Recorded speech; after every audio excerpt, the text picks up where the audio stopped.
Bueno, estamos acá ya en el último bloque hablando con el señor José Riganes, secretario general del Sindicato de Luz y Fuerza, y estábamos hablando de lo que eran las empresas en la época de Menem, en la época que se privatizaron, y si había una posibilidad de estatalización de las mismas, y los sindicatos de la energía se ponían de acuerdo si podían lograr el consenso con el gobierno nacional para hacerlo. Y también le contaba un poco de lo que había pasado en ese 13º Congreso Extraordinario de la Energía, que convocó a muchísimos representantes de la energía en Latinoamérica. Uno de ellos fue Tony León.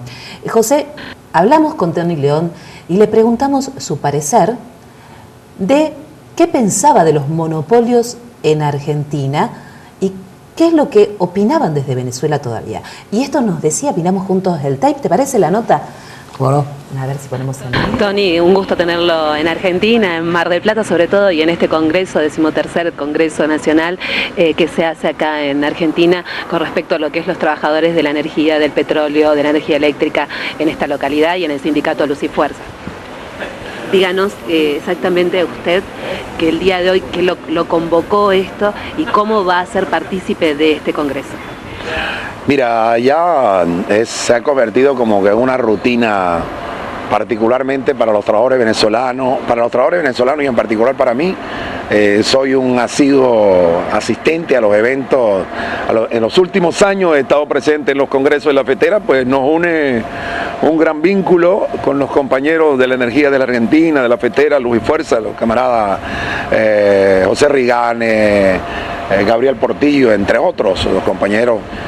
Hacemos vida común en el Foro Latinoamericano y Caribeño, que no es más que un proyecto de integración de los pueblos de América Latina, de los trabajadores, utilizando pues en el planteamiento está que la energía sea el motor de desarrollo, de integración de los pueblos, que la energía debe estar, los recursos energéticos deben estar en manos del pueblo, porque el tema de la energía es un tema político, geoestratégico, táctico, que nos va a permitir a nosotros, al pueblo y a los gobiernos revolucionarios, progresistas, tener en la mano nuestros propios recursos y ponerlos al servicio del desarrollo de los pueblos.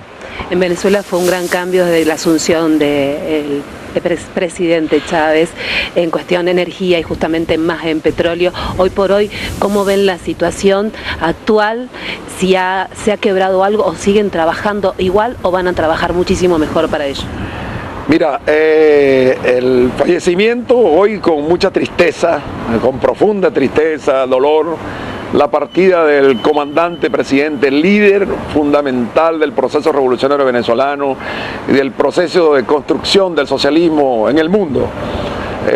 Nosotros recientemente ante su féretro, su ataúd, habíamos dicho los venezolanos, hemos venido sosteniendo venezolanos que no fuimos a despedirnos nunca del presidente, fuimos a jurar lealtad. Lealtad a su legado, lealtad al proyecto, a las líneas que marcó el presidente en lo que debe ser el otro mundo posible, ese otro mundo posible en contraposición contra esa política neoliberal, hambriadora, que lleva encima las multinacionales en representación del gran capital transnacional. Nosotros estamos convencidos que no existe país alguno que haya hecho más ejercicio de soberanía energética que los venezolanos. Y gracias a una política energética acertada, delineada, acertada y conducida por nuestro presidente, líder, comandante Hugo Chávez, de la mano de nuestro ministro, el ingeniero Rafael Ramírez, ministro de Petróleo y Minería y presidente de Petróleo de Venezuela, gracias a ese pueblo que siempre acompañó, nosotros podemos decir hoy que la energía en Venezuela es casi 100% estatal, manejada por nuestro gobierno, de la mano de nuestro pueblo.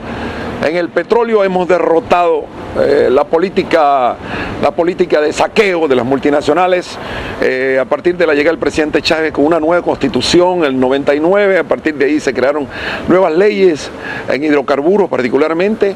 Las multinacionales están presentes en Venezuela, las grandes multinacionales del mundo, pero están presentes porque saben que les conviene estar, pero para nosotros tienen que estar bajo los preceptos que establezca la Constitución de la República Venezolana y las leyes venezolanas. Quien no se someta a ese régimen legal venezolano, lamentablemente tiene que abandonar el país de manera inmediata. El presidente Chávez no tuvo no tuvo dudas en cualquier momento en tomar decisiones, aunque drásticas, y ya derrotamos en el ámbito internacional una demanda de la ExxonMobil de Estados Unidos. Fuimos capaces de demostrar en el ámbito internacional, en los tribunales internacionales, que aunque la demanda tenía que haber sido en el ámbito nacional, fue en el ámbito internacional, porque eso es parte de la tradición de los políticos de turno de la Cuarta República Venezolana y de los apátridas que entregaron ese país, técnicos y profesionales de PDVSA en 2002-2003, con mucho daño que le hicieron a ese país. Creo que fue un mal necesario, muy costoso, con un costo económico muy alto, alrededor de 20 millones de dólares se perdieron allí, dejamos de percibir. Pero bueno, hoy estamos con una industria petrolera que es del pueblo. Ahora PDVSA es del pueblo, Petróleos de Venezuela está al servicio del pueblo, la renta petrolera, ahí tenemos inversiones hoy que están alrededor de 450.000 millones de dólares que se han puesto o que puso el comandante Chávez para el desarrollo en materia de educación, en materia de salud, en materia de deporte, de infraestructura, de agricultura, vivienda, construcciones viales, ferrocarriles, subterráneos, es decir, ha habido un gran desarrollo en el país, indudablemente, que en el pasado las multinacionales saqueaban nuestros recursos energéticos, dejando sembrados de hambre, de miseria, de opresión en nuestros pueblos. Hoy hay un pueblo que decidió cambiar. Pues las multinacionales y quizás el imperio norteamericano, el gobierno norteamericano y los imperios en el mundo pensaron que la muerte de Chávez era la solución definitiva a que el chavismo moría con la partida de Chávez. Hoy Chávez, en Venezuela decimos Chávez no murió, Chávez se multiplicó.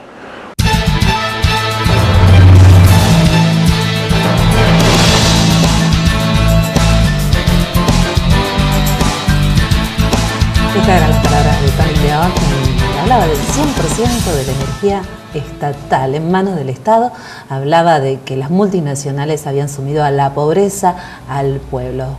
Y un poco vos dejaste ver de las altas tarifas que nosotros estamos pagando por algo que nace en nuestra tierra, como nosotros decimos en forma muy rudimentaria, si uno va al sur o al norte, hace un pocito y sale gas, de la cantidad de ríos que tenemos para hacer energía hidroeléctrica, de un montón de recursos naturales.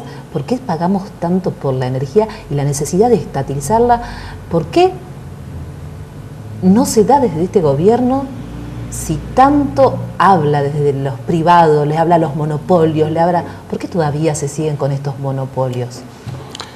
En el tema energético, este gobierno, como los anteriores, nunca tuvieron en el plano de la soberanía una política o una decisión política de llevar adelante un proceso de recuperación de esta riqueza a mano del pueblo argentino. Nunca tuvieron una iniciativa política para precisamente terminar con el proceso de la privatización. Es decir, por eso nosotros decimos que no somos soberanos, no solo por esto.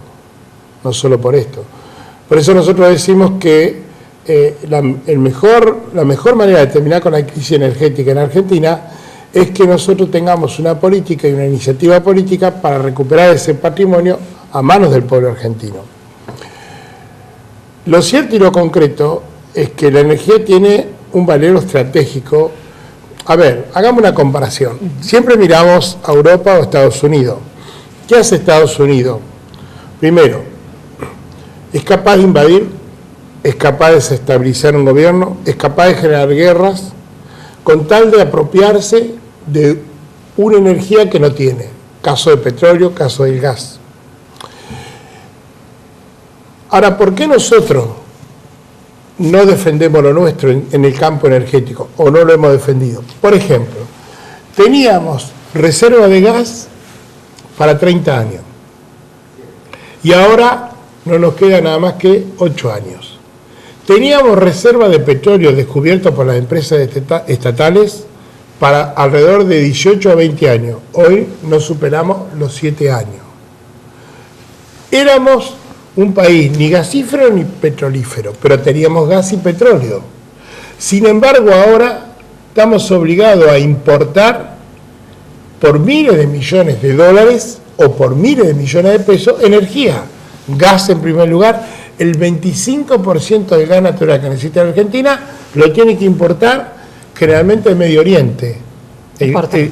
importar, lo tiene que traer. Lo tenemos que traer. Importamos las naftas especiales, importamos el gasoil, importamos el dieseloil también. Es decir, que hemos pasado de ser un país que, sin ser petrolero ni gasífero, teníamos cubierta nuestra demanda interna, hoy cada vez se necesita más plata para importar. ¿Quién produjo este desastre? Los grupos multinacionales. ¿Por qué? Porque esta riqueza, que es la energía, la extrajeron y se la llevaron frontera afuera, el gas. Nosotros hoy tenemos 14 millones de habitantes en Argentina que no tienen gas natural, que tienen que recurrir a la garrafa o el gas licuado de petróleo, la garrafa de 10 kilos, el garrafón. ¿Por qué tienen que recurrir? Porque no tienen gas natural. Ahora, ¿qué pasó con el gas natural? Se hicieron 10 gasoductos en Argentina de la década del 90 hasta ahora para sacar el gas fronteras afuera, fundamentalmente a Chile, que Chile nunca tuvo gas, y a Brasil y el intercambio con Bolivia. Pero no se hizo un solo gasoducto, el último se inauguró en 1988, antes del proceso de la privatización. No se hizo ningún gasoducto para llevar gas natural a los argentinos que no lo tenían. Bueno, esta es la demostración más clara de que precisamente los grupos multinacionales lo que hicieron, aprovecharse de esa riqueza de los argentinos y llevarla para beneficio de las empresas multinacionales. No fue solamente una fuga de capitales en dinero, sino también en recursos naturales. Claro, pero además petróleo. ¿Qué pasó a fin de año? Ahora, el 28 de diciembre del 2012, el barril de petróleo en Argentina cuesta aproximadamente, para extraerlo, entre 8 y 10 dólares. La Argentina le permitía a la empresa petrolera que exportara y le pagaba 42 dólares, cuando el precio internacional del barril de petróleo estaba más o menos a 90 dólares. El 28 de diciembre, este gobierno le permite a las empresas petroleras que el valor de barril de petróleo para exportar se lo paga 70 dólares. Eso significa un 66% de incremento a valor dólar. Pero respecto del valor de producción de un barril de petróleo, 8 a 10 dólares, significa el 600% de renta extraordinaria. ¿Quién se beneficia con esa renta? Los grupos multinacionales, las empresas petroleras. Y una delegada. Avala, entonces, como me está diciendo, se lo están permitiendo desde el gobierno nacional. El gobierno, por eso estoy diciendo. ¿Y qué gana el gobierno nacional en hacerlo entonces? No, que gana no. Lo que hace es, en ese sentido, es mantener un modelo que privilegia el desarrollo de una economía basada en la explotación en manos de los grupos monopólicos, pero que no beneficia al pueblo argentino. Porque, a ver, nosotros no tenemos petróleo, pero permitimos que se siga exportando petróleo que ya no tenemos. Pero estamos como en el siglo XVIII, que exportábamos el cuero de vaca salado y teníamos que comprarle los zapatos a los franceses. Importábamos zapatos. Y ahora pasa lo mismo. Esto en definitiva sería... Esto hay que pararlo. Sí, te lo entiendo. Nosotros exportamos el crudo y compramos el producto ya elaborado mucho más caro, ¿no? O sea, de esto fue testigo porque he visto salir por la frontera de Chile camiones a las 6 de la tarde, camiones, venían, cargaban en Neuquén y a las 6 de la tarde todos por un cruce de Chile que se llama Pino Achado, pasaban la frontera, pero eran camiones y era todos los días. Por eso que, a ver, en el tema energético, primero, el petróleo tiene un valor estratégico y por lo tanto tiene que estar en manos del Estado Nacional. No hay ningún país en el mundo en donde este valor estratégico esté exclusivamente en manos privadas. Es el Estado el que tiene que regular las políticas, el que tiene que intervenir, el que tiene que planificar, el que tiene precisamente que ordenar este esquema. Hoy el Estado nuestro es un socio bobo de los grupos multinacionales porque le facilita la posibilidad de lo que ha sucedido en este país. ¿Por qué el gobierno de la Rúa y este gobierno le concedió a Pan American Energy, la empresa que está en el Golfo San Jorge, en el sur de nuestro país, que la Virgin Petroleum, que es la empresa inglesa, tiene el 60% de las acciones de la Pan American Energy? ¿Por qué le hizo una concesión a más de 40 años, prácticamente hasta el agotamiento de la cuenca petrolífera. ¿Por qué De la Rúa le permitió en su gobierno en Loma de la Lata y le prorrogó la concesión precisamente a Repsol en todo lo que es la cuenca de gas por 30 años más? Bueno, esta es la demostración de que los argentinos no tenemos una política de recuperación de nuestro patrimonio. La tiene Bolivia. Evo Morales ingresó al gobierno, y hizo una política de recuperación del gas, de la electricidad, del petróleo. ¿Se fue alguna multinacional? No se fue ninguna. Y hoy Bolivia tiene una reserva internacional que nunca antes tuvo. Lo hizo Chile con el cobre, lo hizo Brasil con Petrobras, lo hizo Uruguay, lo hizo Ecuador, lo hizo Venezuela, lo hizo Nicaragua, nosotros no. Y ahora tampoco con la compra, esa parte de estatización que se hizo de YPF tampoco. No, bueno, pero a ver, no, vamos a aclarar. Eso no es estatización. Que yo expropie o compre una cantidad de acciones de una empresa privada no significa nacionalizar. Este es un gran perjuicio que hace el gobierno al pueblo argentino cuando confunde con este tipo de determinaciones y la califica de la manera que no es. Nacionalizar significa que YPF debe ser una sociedad de Estado, que entonces pasa a ser una empresa de todos los argentinos, controlada precisamente por los mecanismos regulatorios del Estado. Pero si yo compro una cantidad de acciones de una empresa, no es una empresa nacional. De la misma manera que cuando se decía que vamos a argentinizar, no significa nacionalizar. Yo puedo permitir que un capital nacional compre una empresa, pero eso no significa que es de todos los argentinos. No confundamos. Y en este sentido, la expropiación del 51% de las acciones de YPF a Repsol no significa que nosotros tenemos una empresa petrolera nacional. Porque, ¿qué pasó recientemente? Ahora, desde diciembre hasta ahora, ¿con quién se asoció YPF? Con Chevron. Chevron es la cuarta petrolera en el mundo. Es una empresa de Estados Unidos que usa la tecnología del fracking para extraer lo que se reconocen como hidrocarburos no convencionales. Pero eso está demostrado en el mundo que contamina, que malutiliza millones de litros de agua, que al contaminar contamina el ser humano y los animales, y que está prohibido en varias partes del mundo, como en algunos estados, valga la redundancia, de Estados Unidos. Y acá se está habilitando para que esto se procese y se lleve a cabo en Loma de la Lata, en Vaca Muerta. Entonces, a ver, ¿para qué expropiamos YPF si vamos a terminar asociándonos con los grupos multinacionales igual que hacíamos antes? Y además, ¿para qué expropiamos si no avanzamos hacia el proceso de la nacionalización? Porque YPF maneja entre el 25 y el 30% del petróleo argentino, pero el 70% restante están las demás empresas multinacionales que están actuando en Argentina. Entonces eso no es una política de nacionalización. Nosotros estuvimos de acuerdo con esa iniciativa y dijimos que era un paso importante hacia la nacionalización, pero que no podía quedar en eso, y quedó en eso después de un año. Bueno, la verdad que está demostrado que este gobierno no tiene decisión ni voluntad política de recuperar el patrimonio energético a manos del pueblo argentino. Vos que pudiste estar en Venezuela, pudiste estar con el presidente Chávez, ¿qué es lo que se habla desde ese entorno hacia cómo lo miran hacia Argentina?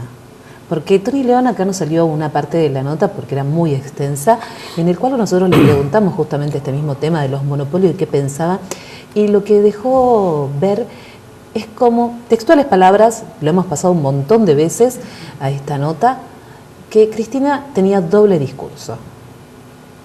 ¿Qué es lo que se ve desde Venezuela, que pudiste estar con el presidente, que has viajado muchísimo por Latinoamérica, que te reunís por la fetera con todos ellos y trabajan en pos a la recuperación energética y en pos a la energía?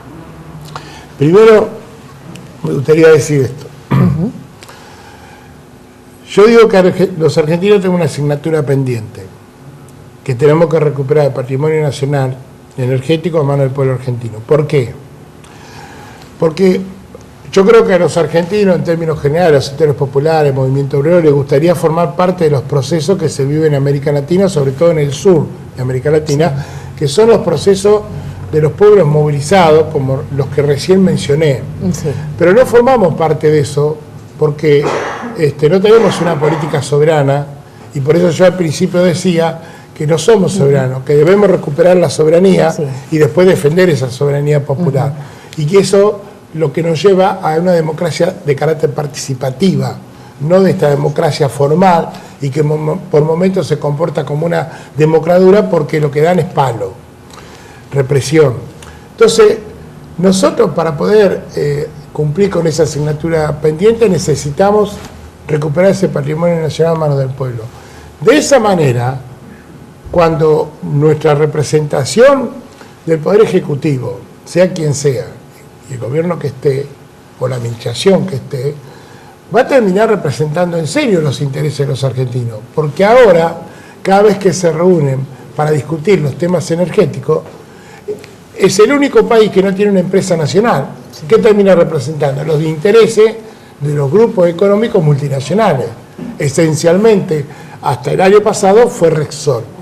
Bien, ¿cómo se ve desde afuera Argentina? No se ve mal, porque lo que ve, digamos, el conjunto de la comunidad internacional y sobre todo los gobiernos, digamos, es que este no es un gobierno al que se lo pueda comparar de manera literal con los gobiernos que representaban de manera más descarnada y más notoria la política liberal y neoliberal. De cualquier manera, cuando hablamos del tema energético, este gobierno, insisto, no ha hecho gran cosa, ha mantenido las políticas que se vinieron desarrollando y en algunos casos la ha profundizado.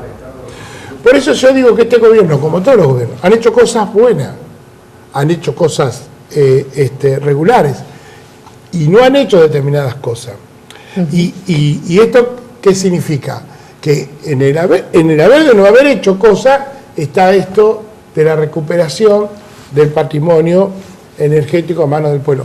Por eso nosotros hemos planteado de la Central una iniciativa política que entendemos difícil, pero que es importante y significativa y que nos va a permitir crear masa crítica con una presencia de un sujeto pensante, consciente, y que tiene que ver el desarrollo de la consulta popular para la recuperación de la soberanía, haciendo hincapié en la defensa de los bienes comunes y los recursos naturales.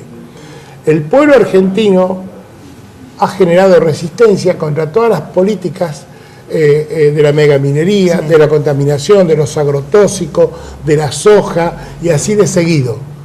Pero toda esa lucha y todo ese despliegue sectorial de los argentinos que se manifiestan en asambleas populares, etcétera, para enfrentar esa política, nosotros creemos que hay que unificarla detrás de un objetivo común y que sea unificador de todo eso.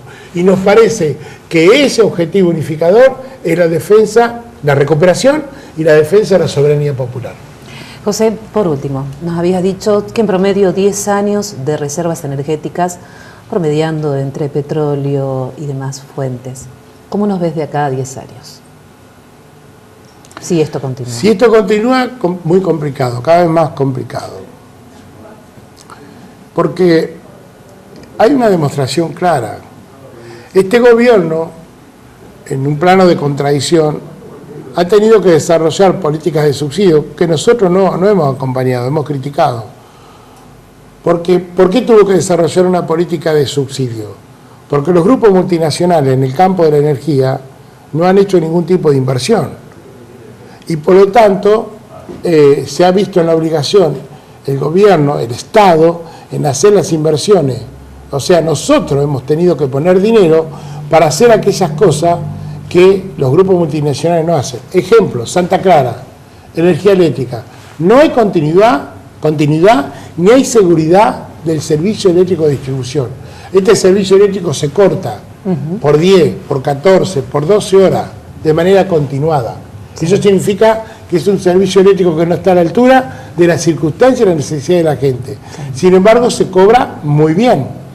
¿Por qué sucede esto? Porque no se han hecho las inversiones que se tienen que hacer. ¿Y por qué no se hacen las inversiones? Y porque nadie obliga a las empresas privadas y multinacionales a que cumplan con el pliego de concesiones, con el contrato de concesión. Es decir, que lo que no funciona son los organismos de contralor, que lo que no funciona son los que controlan la concesión, es decir, que el poder concedente no actúa al nivel que corresponde. Esto, entonces, pero al mismo tiempo los usuarios pagaban una factura de luz importante, significativa, que duele, que a veces no se puede pagar. Si uno mira la factura de luz, va a encontrar que allí hay un aporte que hacemos todos los usuarios desde 1999. ¿Cómo se llama ese aporte? Va a un que se llama FREDBA o FRIDBA, que es un fideicomiso que termina depositándose el dinero en el Banco de la Provincia de Buenos Aires. El último año, el 2012, se recaudaron por ese aporte que hacemos los usuarios de la distribución de la energía eléctrica 800 millones de pesos. La pregunta es, ¿quién administra ese dinero? ¿Y a dónde va, no? Bueno, cuando diga quién lo administra, sabemos dónde va. Lo administran las empresas privadas de la distribución eléctrica de la provincia de Buenos Aires. 2 representantes por EDEA, un representante por EDES, y un representante por EDEN, y un representante de las cooperativas eléctricas, que son aproximadamente en la provincia de Buenos Aires 200. Si ellos administran un dinero que es de los contribuyentes, que es de los usuarios, que en lugar de ir a manos del Estado provincial o del Ministerio de Infraestructura para manejarlo, va a manos privadas. Ellos lo han venido administrando desde 1999. Y no se vuelca en infraestructura. Y eso se vuelca en determinadas obras. ¿Qué presentan las empresas para demostrar cómo utilizaron parte de ese dinero o ese dinero? Solamente boletas. Entonces, cuando vemos la propaganda de que EDEA hizo tal obra, de que EDEA hizo tal otra cosa, en realidad EDEA no hizo nada. Lo hicimos nosotros, los contribuyentes, porque la plata sale de ahí. Si no cambiamos esto, claro que vamos a estar peor. Porque ellos toman esto como un negocio rentístico, que le tiene que dar rentabilidad, ganar la mayor cantidad de plata posible en el menor tiempo posible. Por lo tanto, la inversión solamente es contra la rotura. No hay prevención y por lo tanto tampoco se piensa en la seguridad y la continuidad del servicio. Y para los argentinos tendría que ser un derecho. Tendría que ser un servicio que tenga continuidad, que tenga seguridad y por supuesto, como dijimos, sí, para nosotros es un derecho humano tener acceso a la energía, sea gas, sea agua o sea electricidad, porque tiene que ver con la dignidad. Es decir, en el pleno siglo XXI nadie puede vivir sin esto. Entonces, esto es una forma de tener dignidad. José, un gusto tenerte esta tarde con nosotros. La verdad, todo un placer. Te vamos a invitar otro día también para que nos hables de lo que es el sindicato. Si no los aburro. Para nada, es un gusto, la verdad fue muy interesante la charla de hoy, justamente sobre algo que está pasando actualmente que no escapa a ninguno de los argentinos, todos sabemos el problema hasta mundial que hay con la energía y también el problema que acá en Santa Clara hay con EDEA que nos concierne a todos y a todos los argentinos con respecto a la energía eléctrica, a la energía del petróleo, a la energía del gas y sobre todo es un problema mundial. Es un gusto tenerte esta tarde, te lo reitero. Muy amable, muchas gracias. Y esperamos contar nuevamente con tu presencia. Bueno. Yo me voy despidiendo de ustedes y será hasta la próxima entrega de Informe Especial. Estuvimos hoy hablando con el señor José Rigane, secretario general del sindicato Luz y Fuerza, y este año Luz y Fuerza cumple 70 años acompañándolos. Que tengan ustedes muy buenas tardes y será hasta una nueva entrega de Informe Especial.